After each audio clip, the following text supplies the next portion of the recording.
Hanya dengan Rp15.000 per bulan, Anda telah turut berpartisipasi dalam menyebarkan dakwah bersama Tarbiyah Sunnah.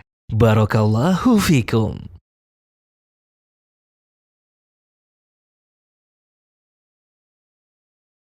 Baik, barakallahu fik. Apakah bacaan Al-Quran sampai kepada si mayit? Maksudnya pahala dari bacaan Al-Quran mungkin ya. Para ulama ikhtilaf tentang masalah ini. Itu dibahas di dalam Kitab Tauhid. Salah satunya adalah umpamanya kitab Aqidah At-Tahawiyah. Disyarah oleh Imam Ibn Abdul Izzi. Dalam salah satu bab dalam kitab itu judulnya Ihda'us Thawab. Menghadiahkan pahala. Bolehkah menghadiahkan pahala? Dan apakah sampai? Ulama ikhtilaf. Imam Syafi'i rahimahullah menyatakan tidak sampai. Imam Ahmad yang menyatakan sampai. Imam Malik yang menyatakan sampai. Imam Syafi'i menyatakan tidak sampai. Tapi anehnya yang paling demen menghadiahkan pahala rata-rata ngaku madhab Syafi'i. Kalau Imam Syafi'i menyatakan tidak sampai. Justru Imam Ahmad yang menyatakan itu sampai. Ya. Nah, lalu orang-orang yang menyatakan sampai pun terbagi kepada dua pendapat. Pertama, sampai hanya pada amalan-amalan yang diterangkan oleh hadis Nabi SAW. Ya, seperti umpamanya haji, dan termasuk umroh, menghajikan orang tuanya, mengumrohkan orang tuanya, atau infak dan sodako, atau mensaumkan hutang saum orang tuanya, saum nadhar umpamanya. Itu ada dalam hadis. Seperti hadis sahih riwayat Imam Bukhari tentang seorang laki-laki ketika mau mati dia wasiat.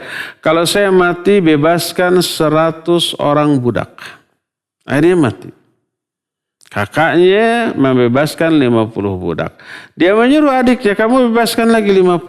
Sebagaimana wasiat orang tua. Kata adiknya enggak. Sampai saya bertanya dulu kepada Rasulullah SAW. Kata orang Sunda Mabisi ya, Hanas. Apa Hanas itu ya? Hanas dilakukan ternyata nggak boleh gitu kan? Apa Hanas itu? Nah akhirnya datang kepada Nabi SAW diceritakan. Apa kata beliau? In kana musliman aw muwahidan. Kalau ayahmu itu seorang muslim atau seorang ahli tauhid. Tsumma tasaddaqtum anhu wa hajjajtum. Lalu kamu bersedekah atas nama ayahmu.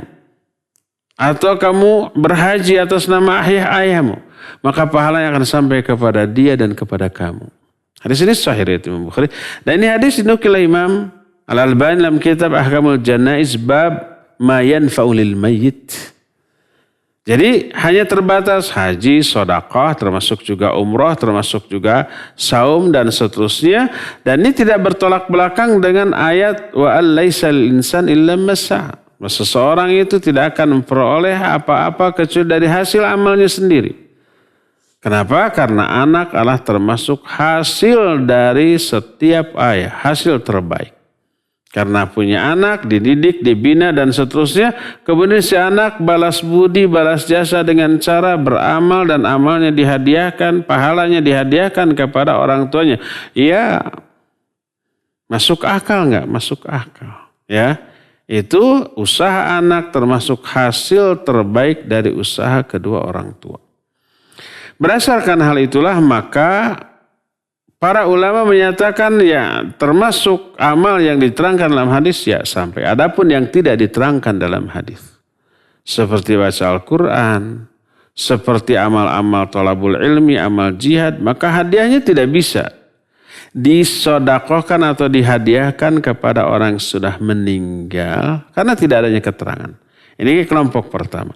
Kelompok kedua menyatakan bahwa seluruh amal soleh pahalanya bisa dihadiahkan. Termasuk umpamanya bacaan Al-Quran. Ya, ini ikhtilaf. Mana yang lebih kuat? Ya tergantung. Kalau saya memandang yang lebih kuat yang pertama. Hanya pada amal-amal yang apa? Yang dicontohkan. Seandainya bacaan Al-Quran boleh dihadiahkan dan bisa dihadiahkan pahalanya, niscaya Nabi dan para sahabat melakukan. Beliau akan menghadiahkan pahala bacaan Quran kepada istrinya Khadijah, ya, kepada putra-putrinya, yang putra-putrinya semuanya meninggal sebelum beliau meninggal kecuali Fatimah. Satu-satunya putri yang masih hidup ketika Nabi wafat hanyalah Fatimah. Selebihnya sudah meninggal lebih dahulu, ya. Tapi ternyata Nabi dan para sahabat tidak melakukan itu, tidak menghadiahkan pahala bacaan Al-Quran kepada orang-orang yang sudah meninggal, baik dari kalangan orang tuanya, istrinya, anaknya, atau kawan kerabatnya, ya.